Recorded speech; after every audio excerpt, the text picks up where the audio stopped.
Somewhere in East Africa, around 70,000 years ago, a small group of people stood at the edge of everything they had ever known.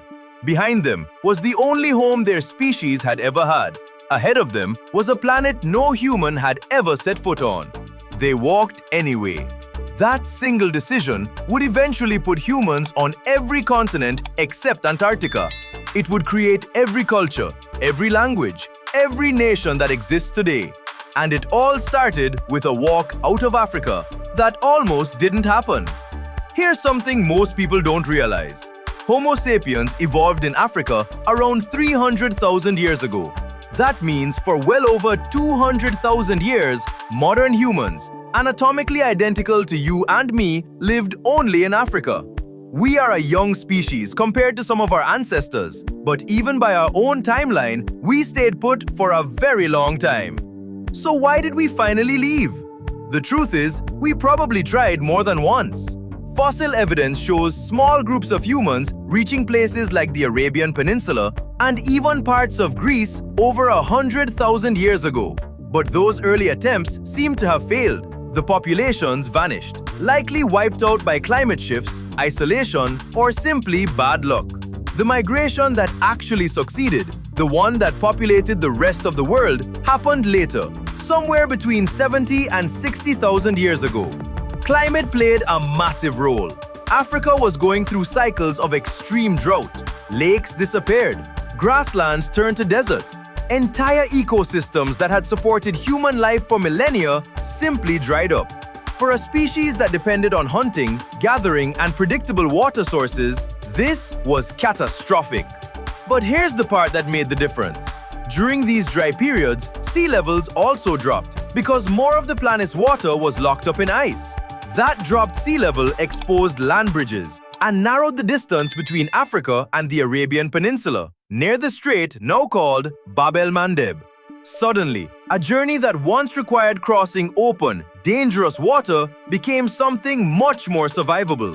Some researchers believe crossings happened during a period when the strait narrowed enough that determined groups, using simple rafts or even wading during low tide, could make it across. Once across, humans found themselves on a coastline rich with resources.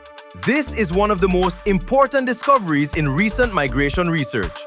The first successful wave of humans out of Africa didn't march inland into unknown deserts. They followed the coast. The theory is called the coastal migration hypothesis.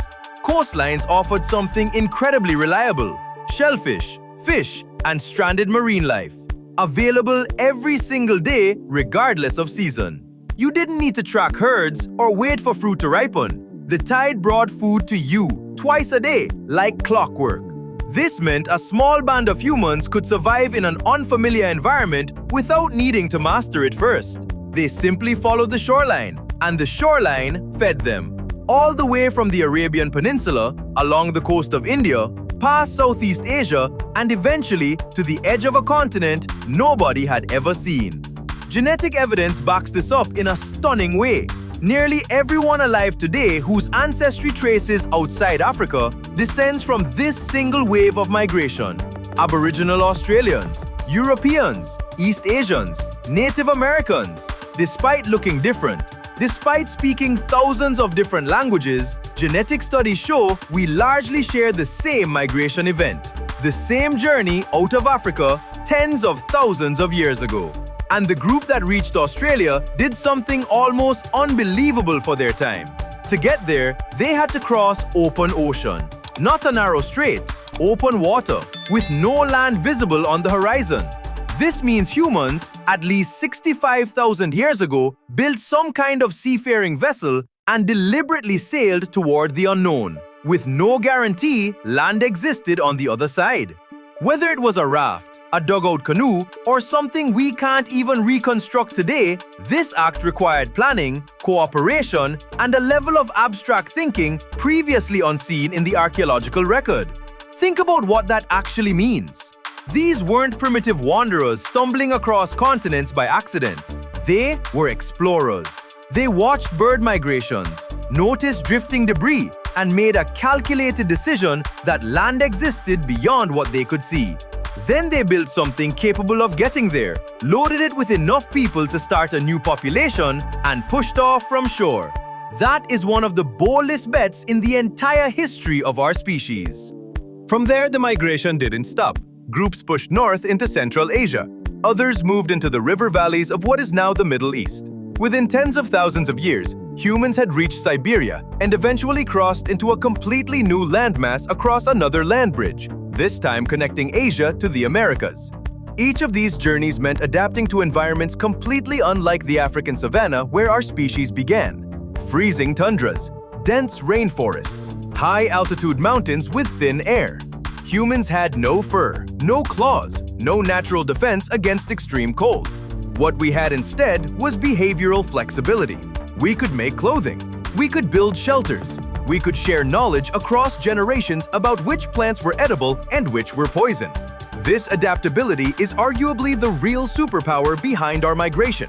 Other hominin species, like Homo erectus, had left Africa long before us, over 1 million years earlier, but they mostly stayed within a narrow range of environments similar to where they evolved. Homo sapiens did something different. We treated every new environment as a puzzle to be solved, not a barrier to be avoided. And when we arrived in these new lands, we weren't always alone. In Europe and Asia, our ancestors encountered other human species already living there, including Neanderthals and Denisovans. We know now, through ancient DNA, that these encounters weren't purely violent or purely peaceful. They were complicated. Modern humans outside Africa today carry measurable percentages of Neanderthal and Denisovan DNA, direct evidence that these different human species interbred at some point during this migration. That means somewhere along these ancient coastlines and river valleys, different kinds of humans met, shared space, sometimes competed, and sometimes had children together. The genetic fingerprints of that encounter are still inside millions of people alive right now. Eventually, Homo sapiens became the last human species standing. Neanderthals disappeared roughly 40,000 years ago. Denisovans vanished not long after. Whether through competition, climate change, absorption into the sapiens population, or some combination of all three, we became the only hominins left on Earth. So, the next time you look at a map and see the sheer spread of humanity, from the Arctic Circle to the deserts of Australia, remember that all of it traces back to a small, determined group who left Africa when the climate turned against them, followed the coastline because it fed them, and eventually built something that could carry them across open ocean into the unknown. They didn't know what was on the other side. They went anyway. And every single person on this planet today, no matter where they live, no matter what they look like, is a descendant of that walk. If you want more, subscribe and hit the bell. Don't miss what's coming next.